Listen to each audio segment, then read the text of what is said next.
مسعود برای ریاست جمهوری اعلام شد، ما شهرستان اردبیل بودیم. اون موقع هوادارهای سازمان مجاهدین در یک تشکل به نام انجمن جوانان مسلمان اردبیل متمرکز بودن. یه ساختمان 3 طبقه‌ای هم توی یک مرکز شهر اجاره کرده بودیم. یه پلاکاردی زدیم محل ستاد انتخابات برادر مجاهد مسعود رجوی برای ریاست جمهوری. از قبل هم یه سری تراشتا و اینا پیش بینی شده بود. ولی فردای آن روز ما مواجه شدیم با انبوهی از نیروهای جدید از قشرهای مختلف، سنین متفاوت، دانش آموز، دکتر، معلم، چهرهایی که اولین بار تو انجمن میدیدیم ما. خب واقعیت این بود نه انجمن نه محلی که برای اون کار اختصاص داده بودیم اصلا شفاف جوابگوی اون مراجعات نبود. این یکی از بازاری‌های معتمد شهر و هوادارهای مجاهدین بود. زیر کمکف اون ساختمان این مغازه و دفترش بود. چند نفر از هوادارهای مجاهدین رفتن پیشش، گفتن می‌خوایم این مغازه رو برای تا پایان انتخابات به عنوان ستاد انتخاباتی استفاده کنیم.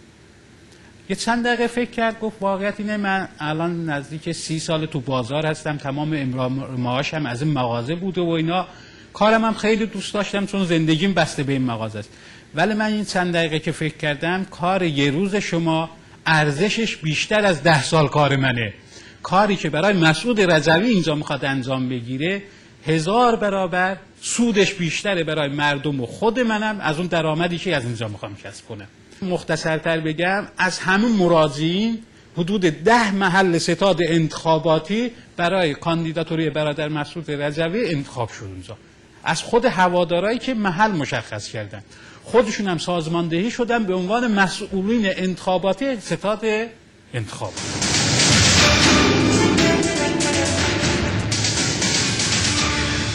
من خودم موقع دبیرستان بودم. به حدود 22 تا دبیرستان داشتیم، دبیرستان و مدارس راهنمایی. خب به دلیل شغلی و ارتباطات شغلی حتی من مراجعه می‌کردم به این معلمین و اینا از هر مدارسی آشناهایی که داشتیم.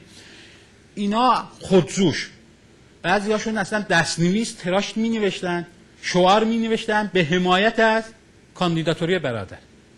همه اینا جمع شدن به عنوان انجمن معلمین مسلمان حمایت از کاندیداتوری برادر مسعود. دانش آموزا همینجور، هر مدرسه یه تشکلی داشت، تشکل دانش آموزان هوادار خودشون به صورت مستقل به صورت جمعی اطلاعیه میدادن و از سازمان و کاندیداتوری و برنامه‌های مسعود رجوی حمایت میکرد. مثلا ما اون موقع توی انجمن هیچ خودرویی نداشتیم که بتونیم کارهای خودمون و کارهای تبلیغات رو انجام بدیم، ولی دوره انتخابات ما 15 تا خودرو تمام وقت در اختیار انجمن گذاشته بودن. همون هوادارا و مردم عادی که می اومدن از کاندیداتوری و برنامه‌های مسعود رجوی حمایت میکردن.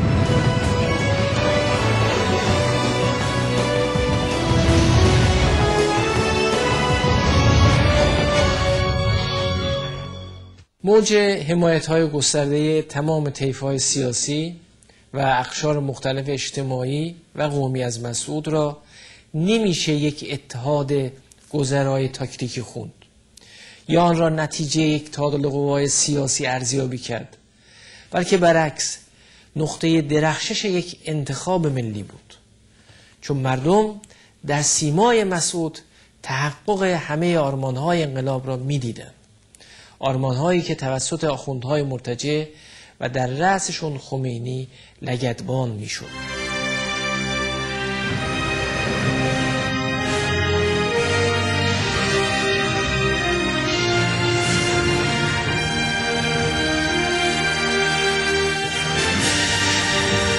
من فکر میکنم آن روز که خمینی و رژیمش با ثبت نام مسعود رجوی علیرغم سؤال و تأکیدی که خود مسعود داشت که اگر میخواد بعداً حذف کنید از الان به خاطر اعتبار رژیم خود شما ثبت نام نمیکنم، ولی خمینی مخالفت نکرد. به این دلیل بود که هنوز نمیدونستن که چقدر مسعود در دل مردم جا داره. اون روزا اونا فکر میکردن که بگذار مجاهدین تو انتخابات شرکت کنن تا براشون مشخص بشه که حمایت مردمی و پایگاهی ندارن، ولی وقتی در عمل و در صحنه جامعه به تدریج مشخص شد که مسعود چقدر در قلب مردم جا داره، وحشت برشون داشت.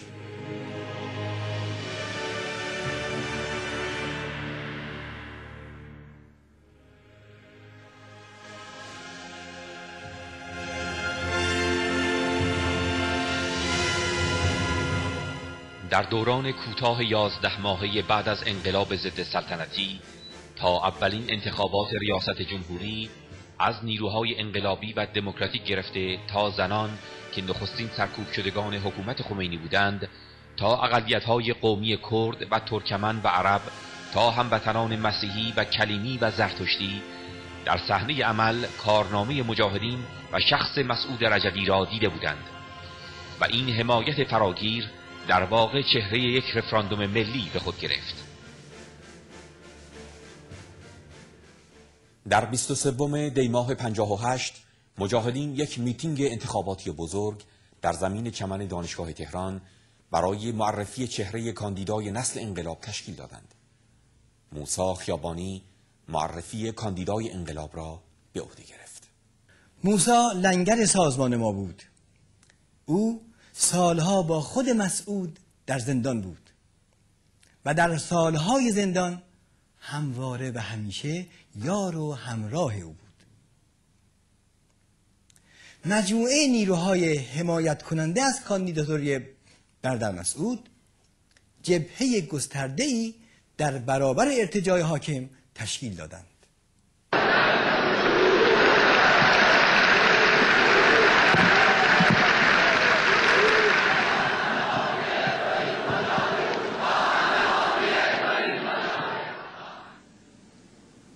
و اکنون هم که ما وارد این میدان شده ایم،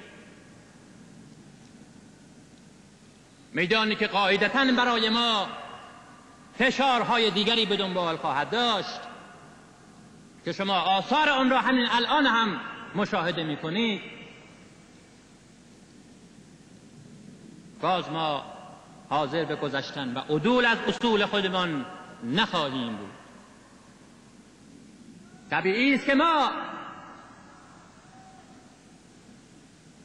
بر حسب مسئولیت‌ها و وظایفمون وارد این صحنه شده ایم و نه از روی جاه طلبی.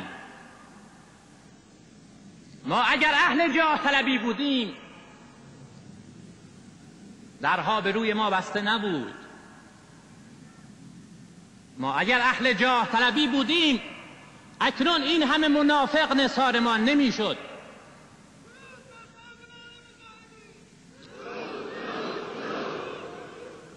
ما میدانیم چه کار میکنیم.